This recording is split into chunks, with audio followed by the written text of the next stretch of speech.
One day my husband told me something unbelievable. "Mom is moving in with us at the beginning of next month," he announced. At that time he only talked to me when it was necessary, and we hardly had any real conversations. "That's pretty sudden, isn't it? Are you okay with this?" I asked. "It's not that. I just wonder if your mom knows," I replied. "Don't worry, there's no way she would refuse," he said, acting like it was the most natural thing in the world. I had been putting up with his condescending attitude and creepy smile for a long time. Now was the time to get back at him. I had been playing the obedient wife just for this moment.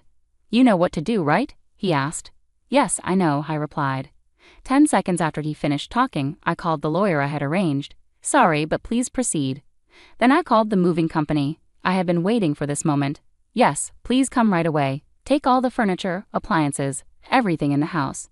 "What the hell are you talking about?" he asked, clearly upset. "I'm leaving, just like you wanted," satisfied. "Why are you taking everything?" he stammered. What a pathetic man, but he still didn't know that the real pain was just about to start. "My name is Helena. I turned 30 this year. I work at City Hall. I wanted my parents to see their grandchild as soon as possible, so when I was 28, I met my husband, Martin. A mutual friend introduced us, and we ended up having a meal together. According to our friend, we both wanted to get married early, so they arranged the meeting thoughtfully. I'm a bit shy by nature. By the way, Helena, do you work as a public servant?" he asked. "Oh yes," I replied. "Any favorite foods?" he asked. "Well, I'm good with anything," I said. Our conversations didn't last long, just like this one. I felt like I should have just declined and gone home quickly. At that time I thought Martin was probably bored too. But everything changed when Martin said one thing. "Hey, isn't that keychain on your bag a limited edition one?" "Huh? You know about this?" I asked, surprised. "Of course I have the same one," he said, showing me his keychain. Sure enough, the same keychain was attached to it. I was pleasantly surprised to meet someone who shared the same hobby. After that, the atmosphere completely changed, and we had a great time. We obviously made plans to meet again. "Will you go out with me with marriage in mind?" Martin said that on our third date. I didn't expect him to say it, but I still remember the joy I felt. It felt like I was dancing. "If you're okay with me," I said, and that's how our relationship began. By the way, public servants don't face layoffs, right? Yes, they're generally considered stable as long as you don't do anything weird. You can work until retirement, right? "Is there a problem?" he asked. "No, it's just something I've been curious about," he replied. After that, Martin frequently asked questions about public servants. At that time, he was just a regular office worker, probably seeking stability. 3 months later, he proposed, and I accepted. However, I gave him one condition: not to live together with anyone else. That's how our married life began. But after marriage, Martin showed his true face, and it was awful. "Since we're going to live together now, I'll help with the housework as much as I can." "Really? That would be a great help," I said, relieved. "Leave it to me," he said. At first, splitting the housework, including cleaning and laundry, went well. I appreciated his cooperation and enjoyed doing chores together, but at some point he stopped helping with the housework and started lunging around the house. I couldn't predict such a change would come. "Can you help with the cleaning?" "Cleaning? Sorry, I'm a bit busy. Can't it wait?" "How long will it take?" I asked. "I can't say for sure," he replied. He said he was busy, but he was just messing around on his phone and computer, not looking busy at all. The most he would do was sort the garbage. Even just taking it out would have been fine, but I always ended up handling the important things myself. Then one morning he said, "I'll be late today, so I don't need dinner." "How late? Around what time?" I asked. When I asked that, I thought I heard him click his tongue. How would I know? If I said I'll be late, then I'll be late, Martin replied, clearly irritated. I couldn't understand why he was so angry when I just asked a simple question. Then I did something that rubbed him the wrong way. "How can you not know?" "Shut up. I told you I don't know," he snapped. "Sorry, you really ruined my mood this morning. Just stop it," he said as he left for work. After that, I felt remorseful. I went to work with a heavy heart. "What's the matter today? You don't seem well," my boss, Mona, who is 3 years older than me, asked. "I'm sorry, I messed up a bit this morning," I replied. "From the looks of it, did something happen with your husband?" "Huh? Can you tell?" After nearly 10 years of marriage, I felt I could trust her with my concerns, so I told her about the morning's events. "Maybe you asked him one too many times." I thought so, but that might not be the only issue. "What do you mean?" I asked, concerned. "My husband was in a similar situation before," Mona said, making me feel uneasy. I had a bad feeling from what Mona was saying. I could sense something was wrong. What happened in the end? I asked cautiously, were there any other strange changes? I thought about it, and the only other issue I could think of was that Martin wasn't helping with the housework. When I told Mona about that, she crossed her arms and seemed to ponder something. This is just my opinion, but could it be that something happened at work? In my case, when I confronted my husband, I found out he had been laid off. What did you do then? I asked. I wasn't angry, but I felt sad that he didn't tell me about it. Men tend to have too much pride, don't they? That's true. So they're too embarrassed to talk about it themselves. I felt a pang of anxiety in my chest. What if Mona was right? With my personality, I didn't think I could directly ask Martin. That day, I couldn't focus on work and went home feeling restless and uneasy. What should I do? Then an idea came to mind. I immediately picked up the phone. Hello, I wanted to ask you something about Martin. Sure, but what is it? I was just wondering how Martin's job has been lately. You mean if things are going well? Yeah, I was hoping you'd heard something. I ran into him the other day, and he didn't seem to have any problems. Got it, thanks. Sorry for calling out of the blue. The worries I had vanished. If Martin's longtime friend vouched for him, I could believe it. If there were no problems, that was enough. Time passed, but it became more noticeable that Martin was coming home late. Are you coming home late again tonight? Yeah, I've been a bit busy lately. Okay, don't overdo it. Yeah, I know. Then one day I saw something unexpected.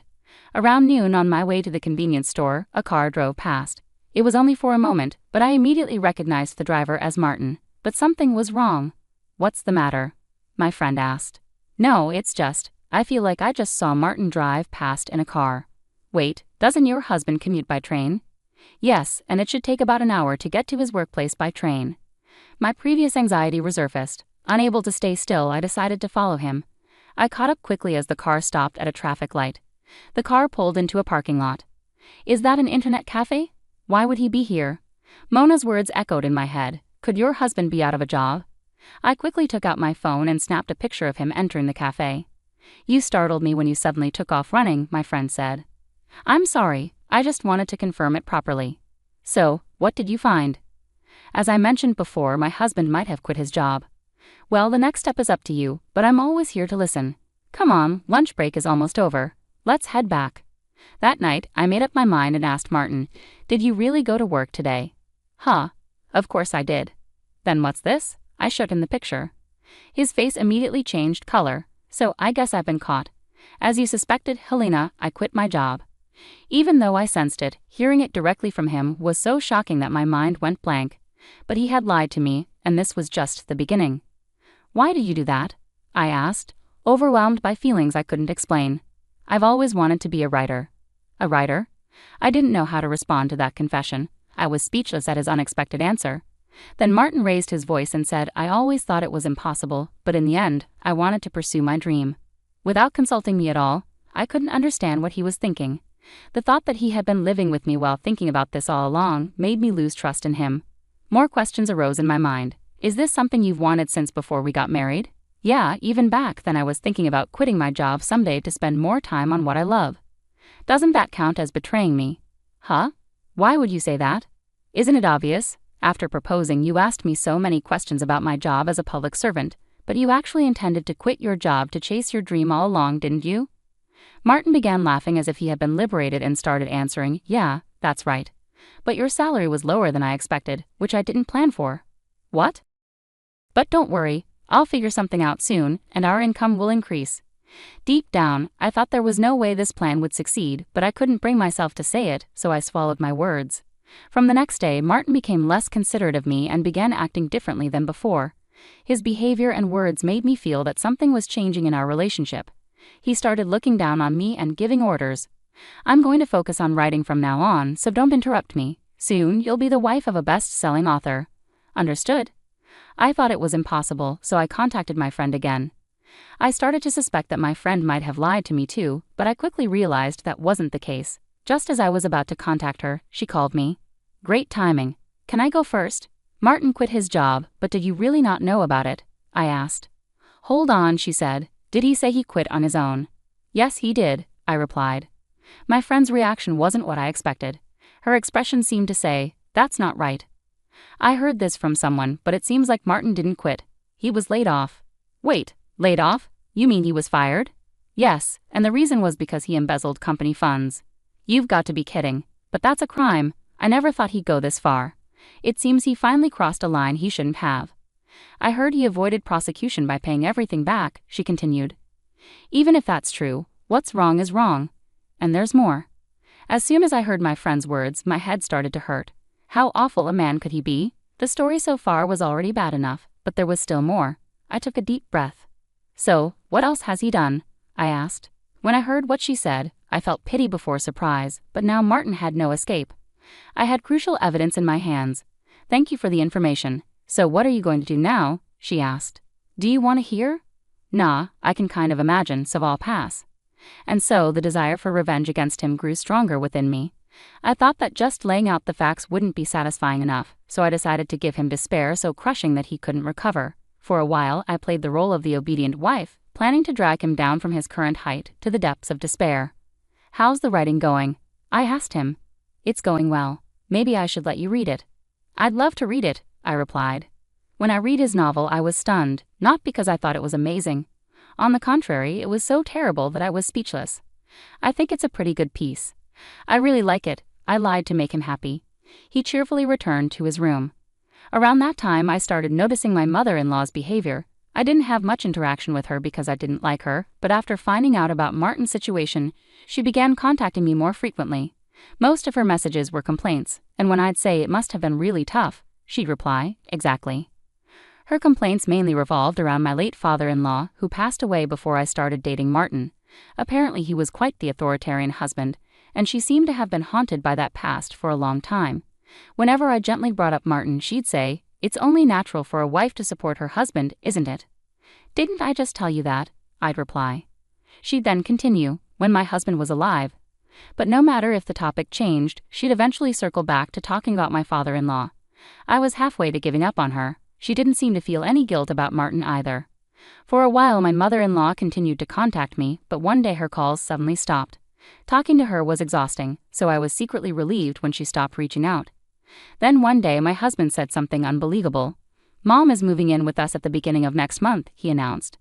At that time he only spoke to me when necessary, and we hardly had any conversation. "That's quite sudden, isn't it? Do you have anything against that?" I asked. "It's not that, but I just wonder if your mom knows." "Don't worry, there's no way she would refuse," he replied, as if it were as natural as breathing. It seemed like he hadn't told her yet, but knowing my mother-in-law, she probably wouldn't refuse. "But what about the preparations?" I asked. "I'll take care of that." "Do I need to do anything?" "You have a more important role to play," he said. I immediately understood what he meant. I'd been enduring his condescending attitude and creepy smile for a long time. Now was the time to get back at him. I'd been playing the obedient wife just for this. "You know what to do, right?" he asked. "Yes, I know," I replied. 10 seconds after he finished talking, I called the lawyer I had arranged. "Sorry, but please proceed." Then I called the moving company. I'd been waiting for this moment, ignoring Martin's shout of, "Who are you calling?" I continued my conversation. "Yes, please come right away. Take all the furniture, appliances, everything in the house." "What are you talking about?" Martin asked, clearly upset. "I'm leaving, just like you wanted." Satisfied. "Why are you taking everything?" "They're available right now, so they'll be here soon," I replied. 15 minutes later, the movers arrived. I immediately gave them instructions. "Stop them right now," Martin yelled. "Wasn't I the one who bought most of the things in this house, or did you forget? But even so, you insisted on buying new stuff even though we didn't have the money." "Oh, I see, that's why you used your company's money, isn't it?" He stood there stunned and wide-eyed, probably shocked that I knew about it. What a fool. How could you do something so disgusting? "You're the lowest of the low," I confronted him. "Who told you that?" he stammered. "That's not the issue. Everything has come to light. Did you say you wanted to be a writer just to cover up the fact that you were fired?" "No, that's not it. Writing really was my dream," he insisted. As we argued, all the furniture and appliances disappeared from the room. Seeing the empty room, Martin looked devastated, and I couldn't help but laugh. "Why are you laughing?" he asked. That's when I decided to push him even further. I called my mother-in-law. "Who are you calling now? Just stop this, all right?" "No, we're just getting started. Your mom is coming." "What if she arrives now? What am I going to do?" "Figure it out yourself." "I can't," he said, his voice breaking. Martin still seemed to be hiding something. "Is there something else you're not telling me?" I asked. "I don't have any money right now, and Mom is drowning in gambling debt. Please, you have to help me. At that moment, he started to cry. Seeing a grown man crying right in front of me was just pathetic. That's not my problem. She's your mother, so deal with it yourself. Asking for help like this is disgraceful. The sudden drop in contact from my mother-in-law was undoubtedly because she was too engrossed in gambling. They're both hopeless, mother and son. 30 minutes later, my mother-in-law arrived with a bang. "Welcome, please come in." I led her to the living room, where nothing was left. There, sitting on the floor and still crying, was Martin. Seeing this, my mother-in-law was left speechless, frozen with her mouth wide open. "What on earth happened, and why is the room empty?" she demanded. "I'll explain everything now." I turned to my mother-in-law and began telling her the truth. "Wait, hold on. This isn't a lie, right?" "No, it's not a lie. It's all true. If you don't believe me, ask Martin yourself." "Martin, explain yourself properly," she ordered. Martin was visibly terrified of his mother's words. The scene that followed was unbearable to watch. Martin couldn't even give his mother a straight answer. "I understand everything now. This woman is the root of the problem." Unexpectedly, my mother-in-law made me her target. I couldn't hide my surprise at her reaction. "You should be the one solving this problem," she said. But I didn't need to endure anymore. Neither Martin nor my mother-in-law mattered to me anymore. "I'm the victim here. Why am I being blamed?" I protested. "Whether you're a victim or not isn't the issue," she replied. I sighed and went to my room to fetch something. "There's no point in talking. Look at this." I threw a document down in front of Martin. "Is this a divorce paper? You can see it for yourself. You wanted me out of this house, right?" Martin tried to mount one last defense, but little did he know how futile it would be. "You're going to regret divorcing me. Don't think a woman like you will find someone else to marry. You really don't understand anything, do you?" "What are you talking about?" he asked, confused. I then showed him several photos of him leaving a hotel with a young woman I didn't recognize. Martin turned pale as he looked at the photos. "You understand now, right, mother? This man embezzled from his company and cheated on me. He's just a useless man." "Please stop this. I'll apologize." "I'm not looking for an apology. Where did all that bravado go?" Watching my mother-in-law corner Martin, I realized how much trouble he was in. "Did you really go this far? What were you thinking?" she asked. "It was just a moment of weakness." "No excuses. I don't remember raising you like that," she scolded. Predicting their conversation would drag on, I threw a decisive remark at Martin. "Well, don't forget the property division." "Property division? I don't have anything to pay." "I'll leave that matter to the lawyer. You should be hearing from them soon." "Wait." He tried to cling to me, but I pushed him away. As he crumpled to the floor, I felt a weight lift from my shoulders. "Goodbye. The rest is up to you two." "Please don't leave me," Martin pleaded. When Martin tried to chase after me, his mother stopped him. "First, you need to explain yourself properly." "I'll explain in detail later. This isn't the time for that. If things continue like this, it's really over. You can't even listen to your mother." I left them both and walked out of the house. As much as I wanted to see more, I couldn't bear to stay another second. Hellish days awaited the two of them, but that was no longer my concern. "Please, can't we talk one more time and work this out?" This was what Martin said when I returned to my parents' house. "Do you really mean that?" "I'm serious. At least Mom has gone home." "Oh, I see. But sorry, that's not going to happen." "Why not?" "If you can't understand that much, then you should just give up." Truly pathetic. No matter what happens, Martin is no longer my concern. 2 weeks later, the divorce was finalized through the lawyer, and he was ordered to pay property division. Moreover, it seems he took out loans to repay the embezzled money, so it looks like his struggles are far from over. In the end, Martin couldn't even pay the rent and ended up moving back in with his mother. However, her place was also rented, so they eventually moved to a cheap apartment. Now I hear my mother-in-law works at the local supermarket day and night. They're always fighting, and their arguments have become quite notorious in the neighborhood. I've heard from someone living near their apartment that their quarrels are an everyday occurrence. Apparently, they curse at each other daily, causing a lot of trouble for the other residents with their noise. This is how it all ended up. Yes, too much has happened, and I'm exhausted. Well, it's time to relax now. Yes, I will. From now on, I want to enjoy life just for myself. I'm now living fulfilling days by finding new hobbies, traveling with friends, and focusing on work. I never want to go back to that kind of married life again. When I think about the stress and hardships, I truly appreciate how wonderful my current peaceful and free life is. Once in a lifetime is more than enough for such an experience. From now on, I want to cherish myself and live a happy life.